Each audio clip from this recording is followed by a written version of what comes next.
Next question देखते हैं यहाँ से कि निम्नलिखित में से 7.1 इंटू 3.85 का अपॉन 9.09 का सबसे अच्छा अनुमान कौन सा, मतलब अप्रॉक्सीमेशन का क्वेश्चन है। अप्रॉक्सीमेशन आपको देखना है।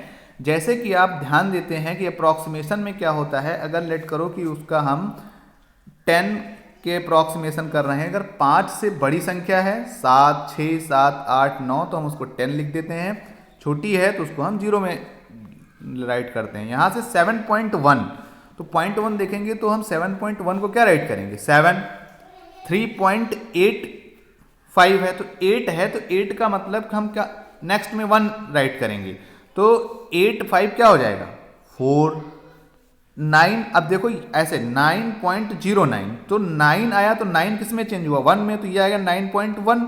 अब 1 5 से छोटा है तो हम नेक्स्ट में नहीं 1 ऐड करेंगे तो मतलब यहाँ पर क्या हो जाएगा 0, तो मतलब 9 केवल आ जाएगा अपॉन 9। यही हमारा करेक्ट ऑप्शन है। Fourth 7 into 4 into 9। ये सारे क्वेश्चन आपके सीटेट में आए हुए क्वेश्चन है। यदि ग्रिड में एक छोटा वर्ग 4 वर्ग इकाई का है, छोटा वर्ग जो है वो 4 वर्ग इकाई का है, तो ग्रिड पर बनाए गए आयत का परिमाप क्या होगा। यहाँ से देखेंगे जो आपका एक इसमें स्मॉल, ये जो एक स्मॉल वर्ग दिख रहा है आपको, स्क्वायर दिख रहा है, इसका जो एरिया है वो कितना है। एरिया जो है आप जरा सा भी हिंदी में आपको प्रॉब्लम है, इंग्लिश का देखेंगे, एरिया कितना है 4 स्क्वायर यूनिट। तो इसका जब एरिया 4 स्क्वायर यूनिट हो गया तो हमारा साइड क्या है 2 इंटू 2, तो साइड इसकी कितनी हो गई 2 हो गई ना, यहाँ से 2 इंटू 2 4 होता है। अब ये 2 है तो ये इसकी जो आयत है तो ये कितना हो गया 4, इधर से भी 4 और इधर से कितने टाइम्स है 4 वर्ग हैं, यहाँ पे 4 वर्ग हैं तो कितना हो जाएगा 8, और यहाँ से भी 8। अब ऐड कर लो यहाँ से 8 और 4 12, 12 प्लस 12 कितना हो गया 24, तो 24 is the correct answer. Next question पे चलते हैं। एक बच्चे ने 5 विषयों में से प्रत्येक में 75 अंक प्राप्त किए हैं। बच्चे द्वारा प्राप्त अंकों की मध्यिका, मध्यिका का मतलब मीडियन निकालना है, तो मीडियन जब सब सारे 75 पाए हुए हैं तो उसका मीडियन क्या होगा, मीडियन होगा 75। नेक्स्ट क्वेश्चन आप देखेंगे, बहुत ही इंपॉर्टेंट क्वेश्चन है। दिए गए ठोस, ये एक यहाँ पर कोई भी आपका सॉलिड दिया गया है, शेप में है, तो इनमें से ये ऑप्शन दिए गए हैं 4, इनमें से हम किसको फोल्ड करके ये शेप बना सकते हैं। तो देखेंगे कि इसमें से करेक्ट जो है तो वो हमारा ये वाला ऑप्शन है fourth is the correct option, क्योंकि इसको जब हम फोल्ड करेंगे तब ये ठोस आकृति बनेगी, अदरवाइज इनमें से इसमें से ये ठोस आकृति नहीं बन पाएगी। नेक्स्ट क्वेश्चन पे चलते हैं। यदि रेखांकित पाई चार्ट में लाल भाग, तो लाल भाग कितना है, ये लाल भाग है 1/2, ये किसके बराबर है 40 के बराबर है, तो 40 यहाँ रखेंगे तो कितना हो गया, लाल जो पार्ट है वो 40 के बराबर है, 1/2 मतलब 40 के बराबर होता है। तो पूछ रहा है कि सफेद भाग क्या होगा, तो सफेद कितना है 1/8, सफेद कितना है 1/8 पार्ट है। तो यहाँ से जब 1/2 जो है वो फोर्थ पार्ट है तो एक कितना हो गया, टोटल ऐड करो कि ये पूरा x है, तो x जो हुआ x/2 इज इक्वल टू 40, तो x टोटल क्या हो गया, टोटल हो गया ये 80, तो ये कितना है टोटल का 1/8, तो टोटल का 1/8 इंटू 80, तो कितना हो गया answer 10 is the correct answer. Next question पे चलते हैं कि निम्नलिखित ठोस आकार का निरीक्षण करना है आपको और बताना है कि ये जो दिया गया ऊपरी सतह का, अगर मान लो कि आप ये एक बिल्डिंग दी गई है, ब्लॉक बना हुआ है, अगर इसको आप ऊपर से देखते हैं, मान लो कि कोई बिल्डिंग है, यहाँ ऐसे ब्लॉक बना है, ऐसे बना है, अगर हम इसको ऊपर से देखेंगे तो वो केवल हमें ऐसे ही दिखेगा, ऐसे सीधा सीधा। जस्ट लेट करो कि आप एरोप्लेन से ऊपर से उसको देख रहे हैं तो उसका कौन सा व्यू आएगा, तो ये व्यू आएगा, बिल्कुल करेक्ट है। नेक्स्ट कह रहा है कि निम्नलिखित में से किसकी लागत अधिक है, तो सबसे पहले वो कह रहा है कि 250 प्रत्येक पैकेट वाले 200 पैकेट तो सिंपल सी बात है कि हम क्या करेंगे, मल्टीप्लाई कर लेंगे 250 और 250 इंटू 200, तो 50 और 50 हो गया, 25 इंटू 2 और 0 हो गए हमारे 3।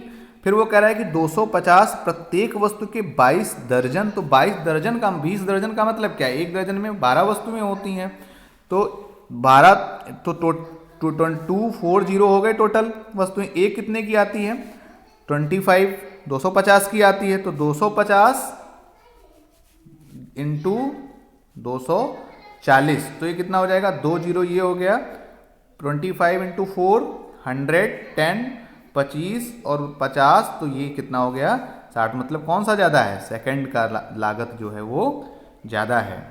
ये देखो क्वेश्चन नंबर 48 कह रहा है कि का सम संख्यक पदों तक योग। सम का मतलब, अब जैसे कितना भी सीरीज चाहे आपको मैथ्स आती है या नहीं आती, लेकिन आप बेसिक चीज़ों से स्टार्ट कर सकते हैं कि अगर मान लो कि सम क्या होता है, जो 2 से कट जाए, मान लो कि हमें उसमें 2 ही टर्म है, तो ये कैंसिल आउट होकर क्या दे देंगे, 0। अब लेट करो अगर 4 टर्म है, माइनस, एक प्लस चलता है एक माइनस चलता है, तो ये भी कैंसिल आउट होकर क्या दे देंगे, 0। तो मीनिंग क्या है कि ये चाहे जितना इनफाइनाइट तक नंबर जाएगा, सम संख्यक पदों का योग हमेशा इसका क्या होगा, शून्य आएगा, हमेशा शून्य आएगा। नेक्स्ट क्वेश्चन देखते हैं कि प्राथमिक कक्षाओं में, ये आपका साइकोलॉजी का क्वेश्चन है कि प्राथमिक कक्षाओं में बच्चे गणित में क्या सीखते हैं, इसके आकलन का ध्यान किस पर नहीं होना चाहिए। प्राथमिक, आप सबसे पहले कि अगर कोई भी सीटेट का एग्जाम दे रहे हैं, अगर प्राथमिक का दे रहे हैं, तो आप जो भी क्वेश्चन आता है तो सबसे पहले सोचेंगे कि हम किसी 1 to 5 के बच्चे को पढ़ा रहे हैं। जब हम जूनियर का देंगे तब हम देखेंगे कि हम 6 to 8, अदरवाइज आपके क्वेश्चन गलत होने के चांसेस ज़्यादा रहेंगे। तो जो चीज़ें प्राथमिक में ज़रूरत होती हैं बच्चों को इनिशियल क्लासेस में, तो वो शायद हायर में उनकी ज़रूरतें नहीं रहती हैं। तो प्राथमिक कक्षाओं में बच्चे गणित में क्या सीखते हैं, इसके आकलन पर ध्यान किस पर नहीं होना चाहिए। तो किस पर नहीं होना चाहिए, गणित की समस्याओं का जवाब देने में सटीकता। अगर बच्चे किसी गणित के क्वेश्चन आप पूछते हैं, वो नहीं सटीक जवाब नहीं दे पाते हैं, लेकिन प्रयास अच्छा करते हैं, तो प्राथमिक के लिए ये ऐसा कोई ज़रूरी नहीं है। और क्या होना चाहिए कि तर्क कौशलों का विकास होना चाहिए, गणितीय अवधारणाओं को समझना बच्चों में आना चाहिए, गणितीय भाषा का विकास प्राथमिक स्तर पे बच्चों के दिमाग में होना चाहिए, यही नहीं होना चाहिए। नेक्स्ट क्वेश्चन कहता है कि प्रारंभिक कक्षाओं में एक गणितीय अवधारणा के विकास में निम्नलिखित निर्देशों का अनुक्रम किस प्रकार किया जाना चाहिए। तो ध्यान देंगे कि इसमें आपको सीक्वेंस से लगाना है कि गणित में सबसे पहले क्या होना चाहिए। छोटे बच्चों में सबसे पहले अनुभव होना चाहिए कि वो क्या सीख रहे हैं, तो सबसे पहले प्रोवाइडिंग एक्सपीरियंसेस, मतलब कि वो क्या करें, बच्चे अनुभव लें चीज़ों का। दूसरी चीज़ों में क्या है कि बच्चे पिक्चर्स से ज़्यादा समझते हैं छोटे बच्चे। अनुभव के बाद जो होना चाहिए, तो सबसे पहले कि उनके अंदर भाषा के माध्यम से समझें। जब अनुभव ले लिए उसके बाद क्या हो, एक्सप्लेनिंग थ्रू लैंग्वेज, फिर हम उसको लैंग्वेज में समझा देते हैं। लैंग्वेज के बाद वो पिक्टोरियल मेथड से, और पिक्टोरियल मेथड के बाद उनका सिंबॉलिक रिप्रेजेंटेशन, जो उनका होना चाहिए सिंबॉलिक रिप्रेजेंटेशन। तो सबसे पहले अनुभव बच्चे लेते हैं, उसके बाद अपनी भाषा का विकास करते हैं, बोलते हैं चीज़ों को।